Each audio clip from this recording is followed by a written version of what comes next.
This is the Page Publishing Book Club. I'm Alice Stockton Rossini. How you doing? Sounds a little different, doesn't it? Anyone remember the Spinners? I remember my older brother and sister used to listen to them all the time. And Barbara J. Henderson, she got up close and personal. I'll keep working my way back to you, babe. She married group founder Billy Henderson, and what a ride it was. The name of her book, Still Spinning. Actually, I had a lot of fun being married to him, and I just wanted to tell everybody what it was like being the wife of an entertainer. You know, everybody don't survive that, and I barely did. You know, he's out there all the time, he's gone, and you constantly meeting different people, and it's just an exciting life. But one thing, we went to elementary school together, and so that's when we first met. We were 10 and 11 years old, and we kind of started liking each other. But then we both married, went our separate ways, and then later I was divorced and he was divorced, and we met each other again. They were opening for Marvin Gaye. And so we got together, and from then on, it was history. We just started dating again. After about 4 years, we decided to get married, and he had 2 sons and I had 1. But our kids fell in love faster than we did. Nice. Was there any downside? I mean, did he mess around on you? That's what you always hear about. Well, you know, when we got married, the agreement was don't bring anything home. No phone calls. Detroit and Michigan was my state. Whatever else you do, I don't want to hear about it, and I don't want to know about it. And it doesn't have to interfere with our marriage. That's just the way that was. That was understood. You know, like I wasn't a kid. Actually, Billy was my 5th husband. Your 5th?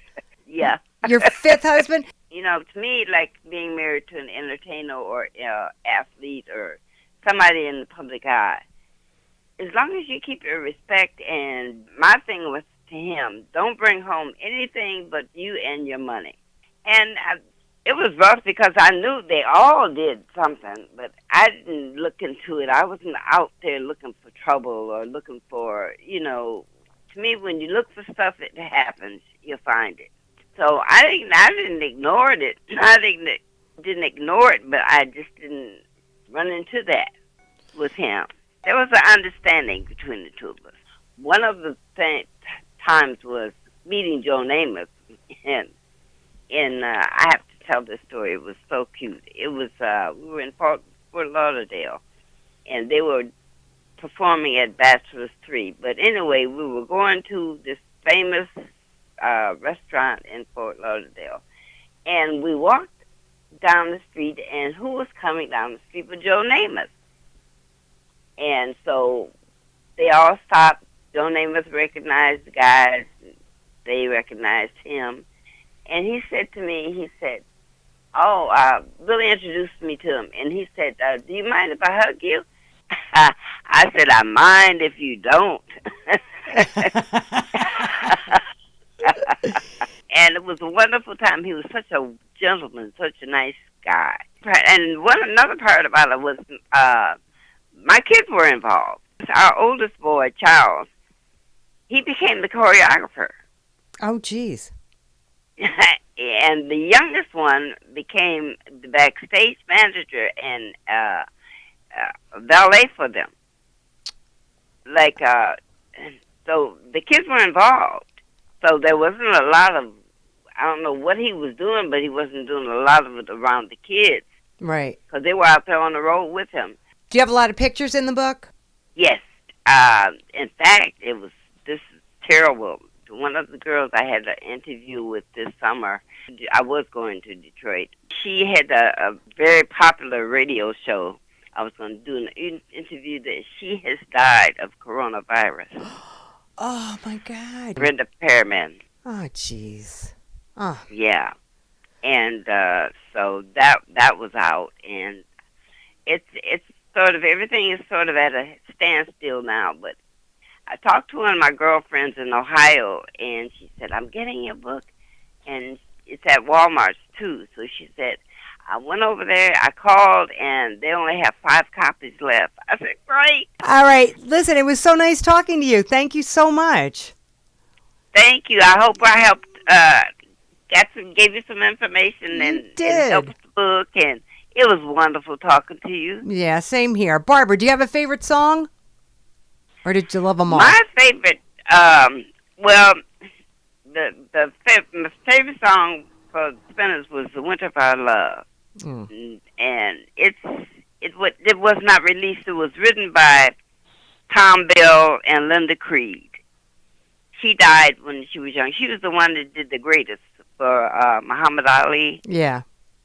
Well, anyway, she was a young girl and she died young. But that song for the Spinners, and my greatest song with Aretha, who was a very good friend of mine, also was Nessun Dorma Yeah. song she did for Pavarotti. Yeah. Yeah, Wow. yeah, yeah. All right. Listen, you stay safe and have a great day, Barbara. And thank you for calling, and you stay safe too. Okay, bye-bye. Bye bye.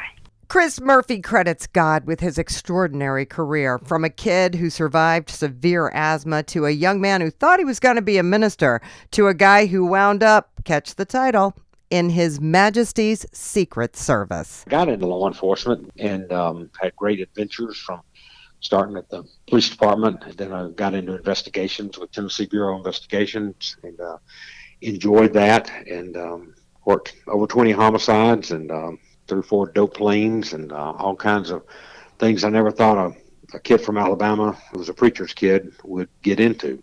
And then that road led to the Secret Service base. Well, wait a minute. Let me stop you there. Was it the All right. drug bust? I mean, it's hard. I know people who've tried to get into the Secret Service. It's hard. Yeah, combination. I did have a distant family friend who was in the service I got to talk to about it, and he did kind of help open some doors, but it still took about 2.5 years to get on. And certainly my investigative background did not hurt at all once I started getting through the interview process. It went pretty smoothly. It sounds like you worked your way up pretty quickly, and next thing you know, you're guarding heads of state and... Yeah. The Secret Service has a really good system where you start doing investigations, but you're doing a bit of protection. You're not the main guy. Even if you get assigned to a head of foreign state as a young agent, you're typically on midnight shift.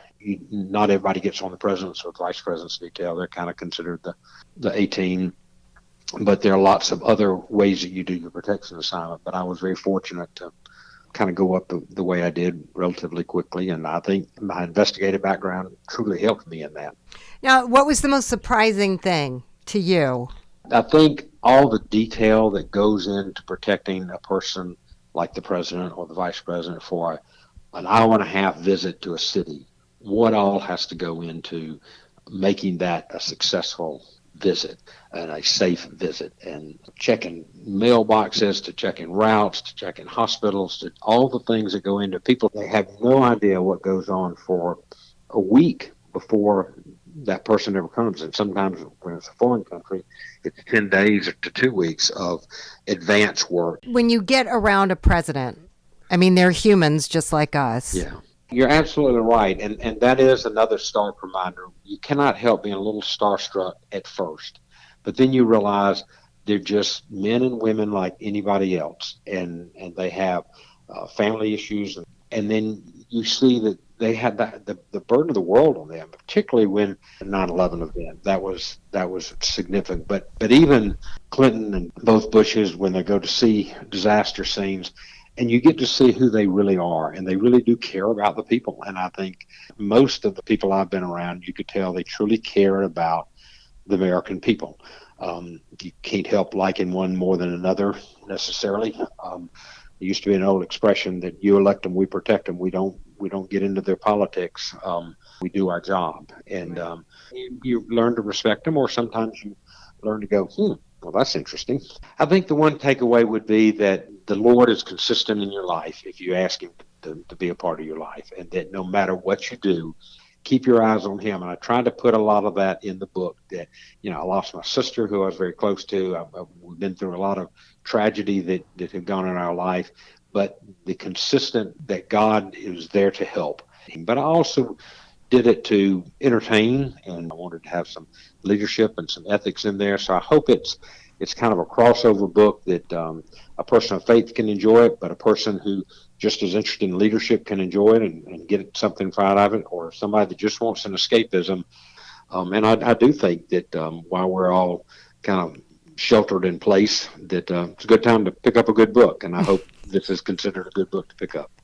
Right, Chris. Sam Fetes never lets his job at the Postal Service in Arkansas get in the way of his writing. He got into fan fiction years ago, started writing with a vengeance, and now he's published his 4th book with Paige. It's entitled Autumn Spring. It's inspired by 3 things: events that happened in my own life in the decade following my divorce. It's based on the love affair between my great-uncle Pat and my great-aunt Ethel, who were over 20 years apart in age when they first met and had a lifelong love together. And then it's inspired by a Japanese story that I came across and fell in love with.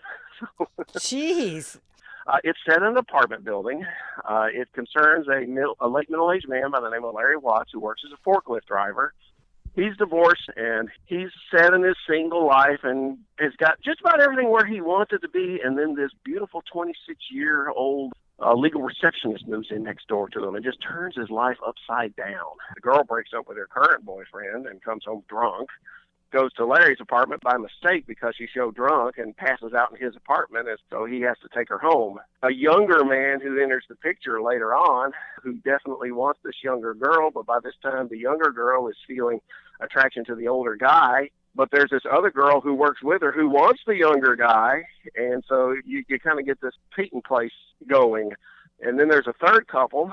One of her coworkers hooks up with a guy that Larry Watts, the older man, happens to work with, and they accidentally end up on a double date together. And so that sets up all sorts of fun. But there is drama, there's comedy, there's conflict, and of course there's romance. It's an uplifting story. You don't get too many uplifting stories today, but this is an old-fashioned romance. They just develop this loving relationship with each other, and they just grow in their love of each other. By the time that you get to the end of the story, they decided to get married, but they're going to hold off and wait. And that's something you don't see a lot these days. They're going to wait and see how things develop. But they are committed to each other. And these other couples in the story eventually do get committed to each other, and it'll keep you going right to the end of the book. It's based on an internet webcomic that I did of the same name, so I have that out there. So if you want to see the book in visual form, you can actually look it up online. So this is your 4th book Yes. with Paige, and this is the first one like this, a romance. Yes, I wrote the romance because it was a story that I wanted to tell, and partly to see if I could do a romance. I mean, how often do you hear of guys writing romances these days? Right.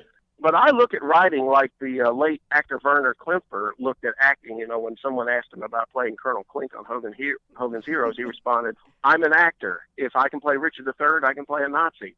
Well, I'm a writer.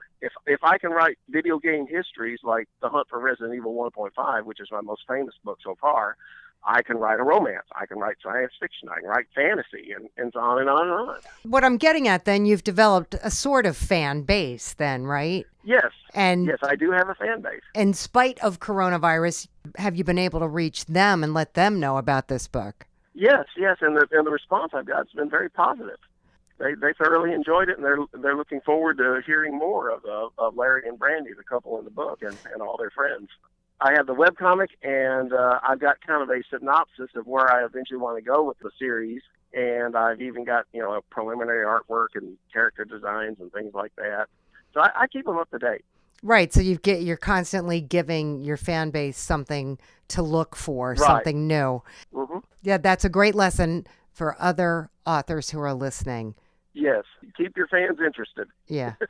All right, Sam, this was great. Thanks so much. Michael Highland is a retired sports video photographer in Indiana who was captivated, like the rest of the nation, by the Cubs' 2016 season. So he decided to document it in his book entitled We Believe. When I read in the newspaper about the Cubs, they had a team meeting, and the players got together and decided they wanted to try and win the World Series. And Joe Madden said, "Count me in," and he made up T-shirts. So I kept a scrapbook of all 162 games of the season.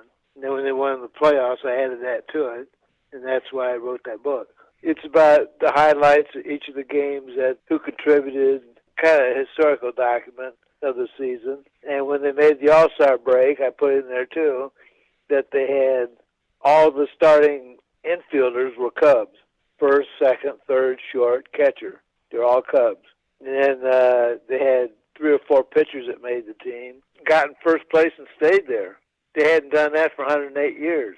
That's what I was trying to do, is give the reader an indication that this wasn't a regular happening. It was out of the ordinary. And then when they got into the series and that, or the playoffs and that, people would bring green apples and put them on the statues.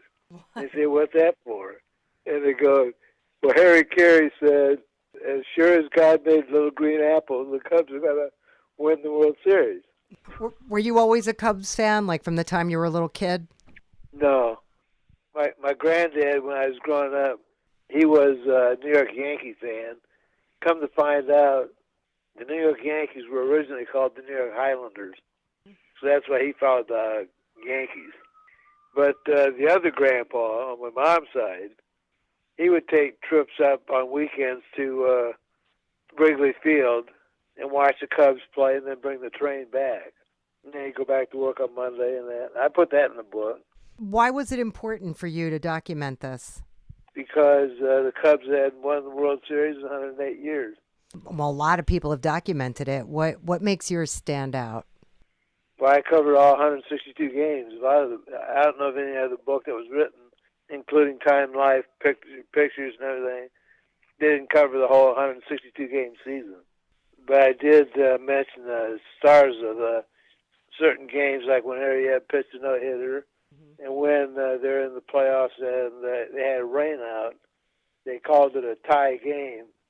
And that had never been done before either like that. But it all started back in basic training when they're in Arizona, and they said they were going to go and win the World Series. And I thought, well, if they do, I better keep track of this because it's not an everyday event. And so they started winning in spring training, and then they just kept right on winning as the season progressed. Yeah, it was pretty amazing. It was really fun. It was. It was fun to watch. I've been passing out these letters they sent me and bookmarks.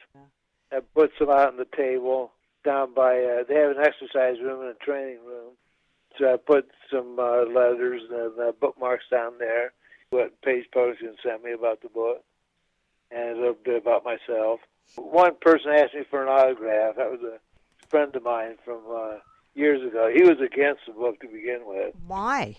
Because he didn't think it was worthwhile writing. When the book got published, he goes, "Sign my copy for me, will you?" And I said, "Sure, I will." Geez, that's worth it right there, don't you think? Yes. All right. Well, I believe it's time for us to take a quick break, but we're coming right back. This is the Page Publishing Book Club. Attention all authors. Page Publishing is looking for authors. Have you written a book and want to get it published? Page Publishing will get your book into bookstores and for sale online at Amazon, Apple iTunes, and other outlets. They handle all aspects of the publishing process for you: printing, cover art, publicity, copyright, and editing. Call 800-204-6099 now for your free author submission kit. That's 800-204-6099 for your free author submission kit. We're back on the Page Publishing Book Club. I'm Alice Stockton Rossini. Catherine Ellis has wanted to publish a book since she was a little girl, but it wasn't until she noticed dangerous, abusive patterns throughout generations in her family that she was able to write Skeletons Out the Closet, a never-ending nightmare. What I did, I started it with my mother and some of the trials and tribulations that they had to go through, because I believe that because of the time my mom came up, you know, the things that was happening then, it wasn't any counseling. You know, people, when stuff happened in their household, they had to keep that stuff quiet. And my mom had my brother when she was like 9, basically, but she turned 10. So he was born in September. Her birthday is in November. Who impregnated her? Her brother. It was my uncle. He did. But I never knew the whole story, but I was so angry with my mom one day. It was to the verge of I really wanted to hurt my mom. Like, I had made up my mind. I didn't care if I went to jail for the rest of my life. And my aunt, she set me down.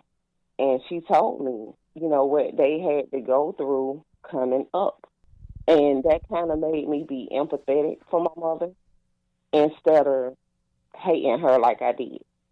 It's basically just me and an older brother now because the rest of my brothers and sisters, they're in prison or whatever. So it's only just me and my brother that's actually able to help her.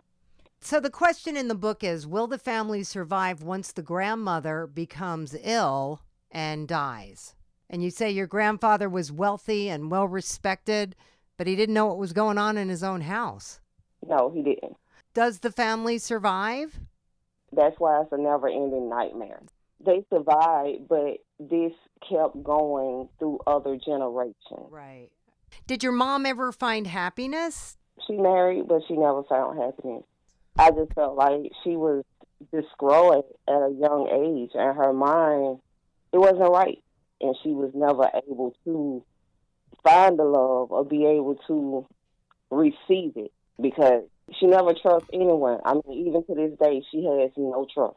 So this book is just the beginning. You're going to keep writing about your family and what happens to them. And how do you break the chain in a family like this? It took a bunch of relationships for me to realize that I am broken, but I have to repair myself. Even when it comes to other people, their family closeness, and I had to learn how to find a balance. I had to find someone that really, truly accepts me for the person that I am. And I talked to other women because before I was able to publish the book, I was giving out copies because I was motivated. And it was so many women that called me and was like, oh my God, I can relate to some of these characters. And I don't know how to get through it. The sexual abuse, assault, the domestic violence, it's a lot of women that's living in silence and they don't know how to actually go through it. Because when you find someone and you tell them about your past, sometimes they turn around and use it against you. Unfortunately, if you don't have the money, you can't really get the proper help as far as psychiatry. So I hope a book can help someone to start self-help, to be able to understand that I'm different. I'm different, and I don't need anyone to complete me. I don't need anyone to fight for me because I'm strong enough to fight for myself. At the end of the day, I'm better than what the world perceives me as. Yes, you are, Catherine. Best of luck with this book. Thank you. Diane Shannon also decided it was time to examine some relationships after she got some encouragement from her church where they teach positive living. The name of her book, The Lost Dreams. It's about how I've seen relationships end up happen and just how mostly watching my mother's generation and how they handle relationships and stuff. And sometimes relationships can end badly.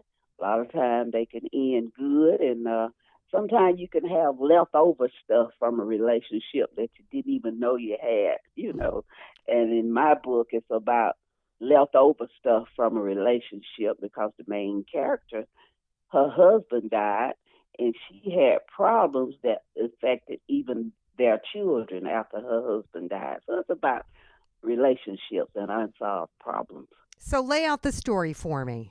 It's about this woman named Susie whose husband died, and she and her husband always had a plan that they would help their children accomplish what they wanted to accomplish in their future. But at the same time, Susie's husband, the book don't really talk about what he did, but her husband was a womanizing type person, and he was in the streets a lot.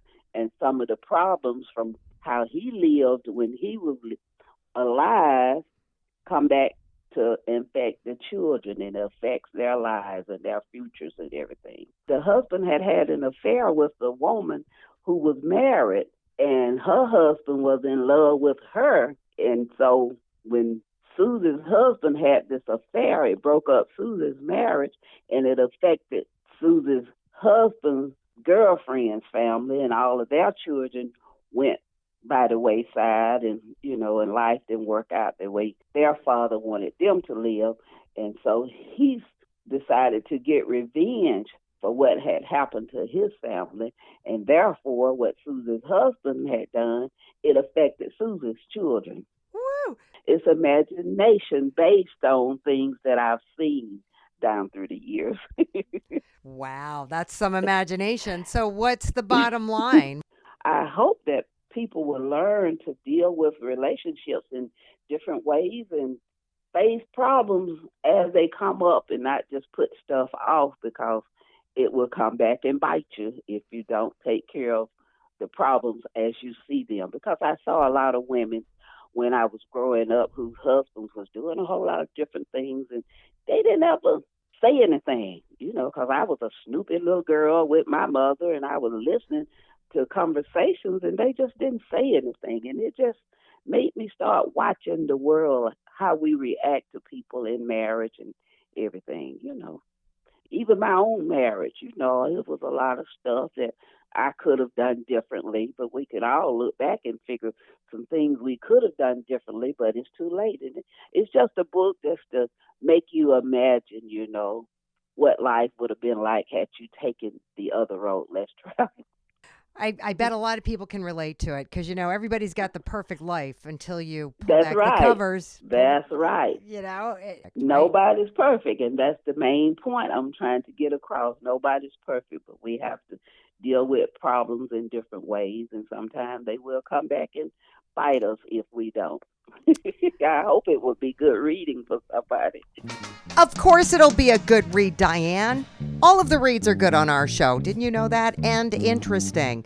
We're going to wrap up this edition of the Page Publishing Book Club with a reminder. You are never more than a podcast away from any of our shows. Just go to 710WOR.com and hit download. Hope you're safe and healthy, and if you're stuck inside, take a seat and start writing. You never know what kind of story might be hiding inside that brain of yours. Thanks for being here. I'm Alice Stockton Rossini. Catch you next time.